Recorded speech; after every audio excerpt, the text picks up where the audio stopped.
पीछे का जो हरि शब्द है भर्तरी का, उस शब्द से लिया गया। यहाँ भगवान विष्णु के हरि शब्द से नहीं है मन, यहाँ भगवान नारायण के हरि शब्द से मतलब नहीं है। नारायण का नाम तो ये गंगा के घाट पर हरिद्वार में बाद में जोड़ा गया, पर उसके प्रथम में हर की पौड़ी का जो संबोधन कहा गया है, हर की पौड़ी का जो चरित्र वर्णन किया गया है, वो राजा भर्तरी विक्रमादित्य ने अपने भाई भर्तरी के याद में सीढ़ियों का निर्माण करा था, गुफा तक, जहां पर बैठकर भर्तरी भगवान नारायण का और शिव का स्मरण कर रहे।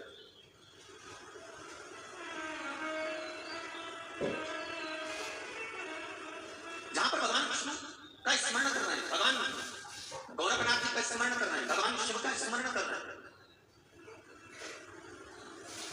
बड़ा सुंदर संवाद है हमारा। राजा भर्तरी उज्जैनी में निवास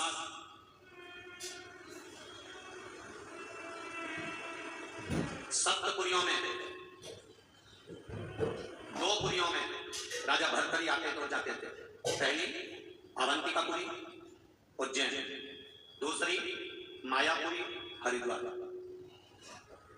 इस हरिद्वार का जो प्राचीन नाम है, जो देवताओं के द्वारा दिया गया नाम है, जो देवताओं के द्वारा निश्चित किया गया नाम है, इसका नाम है मायापुरी। सप्तपुरियों में एक पुरी है।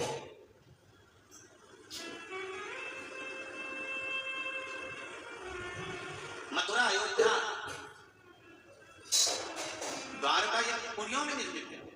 7 पुरियों में एक पुरी है मायापुरी, और वो मायापुरी कोई दूसरी नहीं है। जिस भूमि पर आप बैठकर शिव महापुराण की कथा को श्रवण की, आप हरिद्वार की धरा पर नहीं, आप मायापुरी में सप्तपुरियों में से एक पुरी भगवान विष्णु के द्वारा निर्मित इस पुरी में बैठकर कथा सुनते। अवंतिकापुरी में निवास है राजा भर्तरी, और अवंतिकापुरी में राजा भर्तरी निवास कर रहे हैं। पत्नियों में एक पत्नी है, वो बड़ी सुंदर है, जिसका नाम है पिंगला।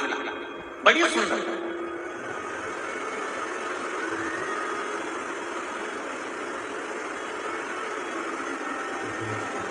राजा सबसे ज्यादा समय अपनी वो सबसे सुंदर रानी राजा भर्तरी और पिंगला को देते थे।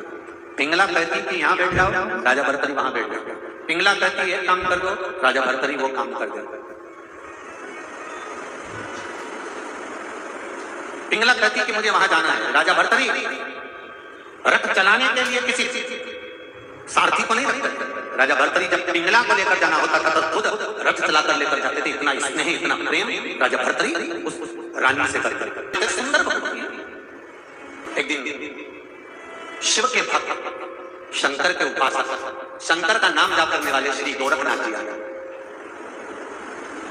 बोल गोरखनाथ भगवान की। गोरखनाथ जी आ गया, और गोरखनाथ जी आए। राजा भर्तरी को मालूम पड़ा कि गोरखनाथ जी आए हैं, संत पधारे हैं, तो गोरखनाथ जी की खूब सेवा में लगा।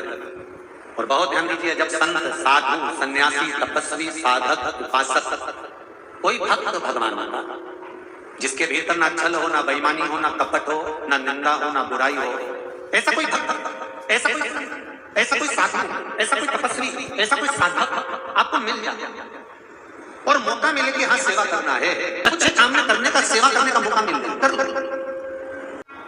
केवल थोड़ी देर के लिए नहीं रुके थे। 2 रात्रि विदुर जी के घर पर मेरे भगवान कृष्ण रुके थे, और 2 रात्रि तक विदुर जी के घर में जब भगवान पहुंचे थे तो छिलके खाए थे, और जब भगवान कृष्ण विदुर जी के रुके थे तो केवल रोटी और साधारण सी बथुआ की भाजी, केवल भाजी। ना तो विदुर जी की पत्नी ने लड्डू बनाया था, ना मैसूर पाक बनाया था, ना खोखरा पाक बनाया था, ना रबड़ी बनाई थी, ना खीर, ना हलवा, ना कोई बासन। कुछ मीठा बनाया नहीं था। तो एक दिन भगवान कृष्ण के मुख से निकल गए, और भगवान कृष्ण ने कहा तुरंत विदुरानी से, काकी जी मैं 2 दिन से यहाँ पर हूँ, मुझे एक दिन में मीठा खाने को नहीं मिला, आपने मीठा नहीं बनाया। तो विदुरानी ने कहा ये जो बैठी है माता कुंती, आपकी बुआ, मैंने इनसे पूछा था क्या कृष्ण को मीठा प्रिय नहीं है? तब माता कुंती ने कहा था कृष्ण को तो मीठा प्रिय है, पर मेरे पांडव और कौरवों का वंश मिट रहा है, ये देखकर मुझे प्रसन्नता नहीं है, इसलिए मैंने मीठा बनाने की मना कर दी थी। तब भगवान कृष्ण ने कहा, बुआ जी आपने तो मना कर दी कि मीठा मत बनाओ, पर आपको मालूम नहीं आपका भतीजा बिना मीठा के नहीं रह सकता, तो थोड़ा तो मीठा चाहिए ना। तो कृष्ण कौरव और पांडवों का वंश मिल रहा है, पूरे कौरव समाप्त हो रहे हैं और तू मीठा खा ले। भगवान कृष्ण कहते हैं, बुआ जी जन्म मरण और मरण, डॉक्टर भले कह दे कि इतनी तारीख तक डिलीवरी हो जाएगी, पर जब तक वहां से नहीं छूटेगा तब तक जन्म नहीं होगा। सारी दुनिया में लड़कियां देख रही पर शादी पक्की नहीं हुई, मालूम पड़ा नजदीक की नजदीक रिश्तेदारी में रिश्तेदारी हो गई, पर भगवान कृष्ण कहते हैं, बुआ जन्म मरण मरण ये तीन चीज तो भगवान कृष्ण कहते हैं ये परमात्मा के हाथ में, भगवान के हाथ में। और तुम कहती हो कि लड्डू खाओगे, क्या मेरे जहां कौरव और पांडवों का वंश मिल रहा है तो तुम लड्डू खाओगे? भगवान कहते हैं जन्म मरण मरण ये तीन परमात्मा के हाथ में है बुआ, ये अपने हाथ में नहीं है, इसलिए आप तो अपना कर्म किए जाओ, स्मरण किए जाओ, फल की इच्छा उस पर छोड़े जाओ। तुम्हें मीठे बनाने में कोई दिक्कत नहीं थी, और आप कहते हो कि मीठा नहीं बनाया। भगवान ने पहला लासा रोटी का तोड़ा, सब्जी में लगाया, हाथ में लड्डू बन गया, और लड्डू जब भगवान ने खाया तो बुआ जी को दिया। बुआ ये कर्म का लड्डू है, व्यक्ति को आज नहीं तो कल मिलेगा, पर मिलेगा प्राप्त जरूर। इसीलिए कहा अधूरे कर्म कर बन वरना बचताए, भगवान की आंखों से बच नहीं पाएगा। ये साथ राजा भरतरी के साथ, और राजा भरतरी ने देखा कि मन नहीं है पिंगला का, पर आज गोरखनाथ जी प्रसन्न होकर गोरखनाथ जी ने झोली में से फल निकाला, और फल निकालकर राजा भरतरी को दिया, और भरतरी को फल देकर कहा कि भरतरी ने जब फल मिला तो भरतरी से कहा, सुनो राजा भरतरी आप बहुत अच्छे राजा हो, खूब सेवा करते हो, खूब चाकरी करते हो, संतों की खूब देखरेख करते हो। राजा भरतरी सुनो, मैं तुमको ये फल दे रहा हूं,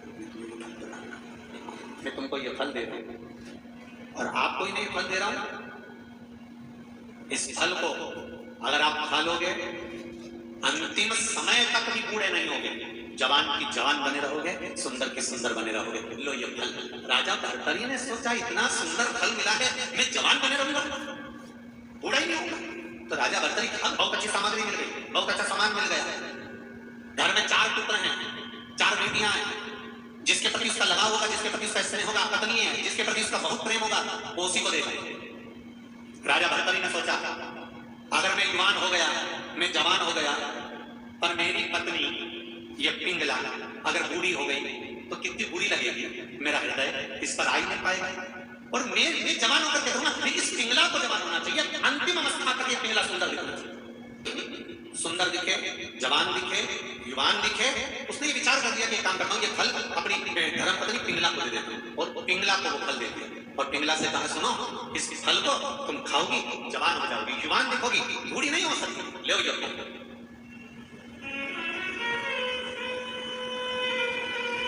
लीजिए फल।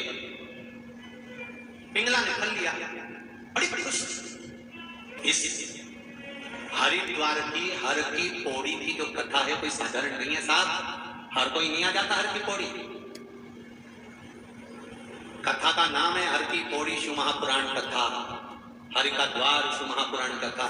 तो आपको मालूम होना चाहिए कि हर की पौड़ी कब बनी थी, किसने बनाई थी, हर की पौड़ी का मतलब क्या है।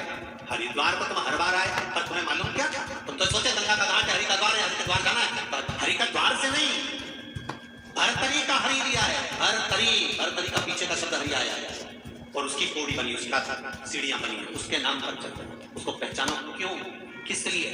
आने वाली पीढ़ी पूछेगी माँ कहाँ गई थी, हरिद्वार, उसका मतलब क्या होता है बताना पड़ेगा। कि इतनी बार मैं हरिद्वार गई पर मुझे मालूम नहीं पड़ पाया कि हरिद्वार का मतलब क्या है। मैं तो गई और गंगा नहा कर आ गई, लोगों ने कहा कि हरि का द्वार है, जाओ नहाओ, पर उस हरि संबोधन को मुझे जानना है, क्या भगवान विष्णु के नाम के हरि के संबोधन से जुड़ा गया है कि भरतरी के हरि के नाम से जुड़ा गया, तो संबोधन को मुझे पहचान। जो कथा सुनते हो वो भी अपना असर दिखाते हैं, कथा सुनते से ही ऐसे लगने लगता है महाराज मेरे कोई कह रहा है, मतलब दवाई असर करना चालू हो गई, इफेक्ट करना चालू, तो यही है, दवाई असर करना चालू कर दे। ये क्या कहते हैं। अब पिंगला फल, पिंगला ने वो फल लिया, पिंगला उस फल को नहीं खाया, पिंगला ने विचार करा राजा के दरवाजे पर जो द्वारपाल खड़ा होता है, मैं उसको बहुत प्रेम करती हूँ, वो मुझे प्रेम करता है। अगर मैं जवान हो गई तो क्या मतलब कि वो तो बूढ़ा हो जाएगा, जिससे मेरा लगाव, जिससे मेरा स्नेह है। पिंगला ने वो फल जम के बोला उस द्वारपाल को, द्वारपाल के पास फल आया, क्या जोरदार फल मिला है, पिंगला ने मुझको दिया है, रानी ने मुझको दिया है, मेरे स्वरूप को देखकर अब मैं कभी बूढ़ा नहीं होऊंगा, इस फल को खा लूंगा। तो उस द्वारपाल को दिया, पर वो द्वारपाल एक वेश्या को चाहता था। वो द्वारपाल एक वेश्या से स्नेह करता था। फल आया द्वारपाल के पास, फल द्वारपाल के पास से वो वेश्या के पास पहुंच गया। द्वारपाल ने सोचा अगर मैं जवान हो जाऊंगा, मैं सुंदर हो जाऊंगा, मैं युवान हो जाऊंगा, पर वेश्या तो बूढ़ी हो जाएगी। वो वेश्या के पास फल पहुंच गया। वेश्या के पास फल आया, उसमें पत्र लिखा हुआ था, ये वो फल है जो खाएगा जवान हो जाएगा, युवान हो जाएगा, सुंदर बना रहेगा, अंतिम क्षण तक, प्राण छूटने तक, मृत्यु के घाट पहुंचने तक कभी उसको बुढ़ापा छू नहीं सकता। ये फल आया है, लो। और वेश्या ने वो फल लिया। ज्ञानी थी वेश्या, कहीं सत्संग में लगी रहती थी, भजन में लगी रहती थी, स्मरण में लगी रहती थी। वेश्या ने फल देखा तो वेश्या के मन में आया, एक ना एक दिन अगर मैं जवान हो गई, युवान हो गई, तो ये शरीर का कोई मूल तत्व तो नहीं है, कोई महत्व नहीं।